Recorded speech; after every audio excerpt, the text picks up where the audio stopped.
আলাইকুম। এই মুহূর্তে পাওয়া বাংলাদেশের দানবীয় ঘূর্ণিঝড় এবং বজ্রসহ বৃষ্টিপাতের আপডেটে আপনাদের স্বাগতম। আগামীকাল ১১ই জুন বাংলাদেশের যেসব জেলাগুলোতে বৃষ্টিপাত এবং বজ্রসহ বৃষ্টিপাতের সম্ভাবনা রয়েছে, সেসব এলাকাগুলো নিয়ে আজকে আমাদের এই ভিডিও। তো চলুন বন্ধুরা, ভিডিওটি শুরু করা যাক। ভিডিওর শুরুতে আপনাদের কাছে ছোট্ট একটি রিকোয়েস্ট, আপনারা যারা আমার চ্যানেলে নতুন তারা আমার চ্যানেলটিকে সাবস্ক্রাইব করে পাশে থাকা বেল আইকন প্রেস করে দিন, যাতে আপনারা আমার ভিডিওর সাথেই থাকতে পারেন। তো চলুন বন্ধুরা, ভিডিওটি শুরু করা যাক। ভিডিওর শুরুতে আপনারা দেখতে পাচ্ছেন বঙ্গোপসাগর উত্তাল এবং বঙ্গোপসাগরে লঘুচাপ সৃষ্টি হওয়ার কারণে বাংলাদেশের বিভিন্ন জেলাগুলোতে বৃষ্টিপাত এবং বজ্রবৃষ্টির সম্ভাবনা রয়েছে। চলুন দেখে আসা যাক বাংলাদেশের কোন কোন জেলাতে বৃষ্টিপাতের সম্ভাবনা রয়েছে।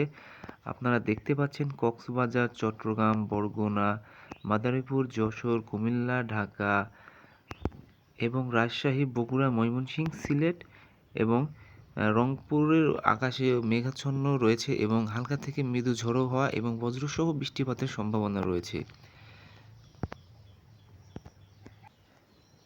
চলুন দেখে আসা যাক আগামীকাল ১১ তারিখের আবহাওয়ার খবর। তো বাংলাদেশের সারাদিনের আবহাওয়া শুষ্ক থাকতে পারে এবং বাংলাদেশের বিভিন্ন জেলাগুলোতে বৃষ্টি এবং বজ্রবৃষ্টির সম্ভাবনা রয়েছে এবং সারাদিনের আবহাওয়া অপরিবর্তিত থাকতে পারে এবং বজ্রসহ বৃষ্টিপাতের সম্ভাবনা রয়েছে। ছিল আমাদের কাছে আগামীকাল ১১ তারিখ বৃহস্পতিবারের আপডেট খবর। তো আমাদের পাশে থাকার জন্য আপনাদের ধন্যবাদ এবং আপনারা কে কোন জেলা থেকে দেখছেন কমেন্টে জানিয়ে যাবেন।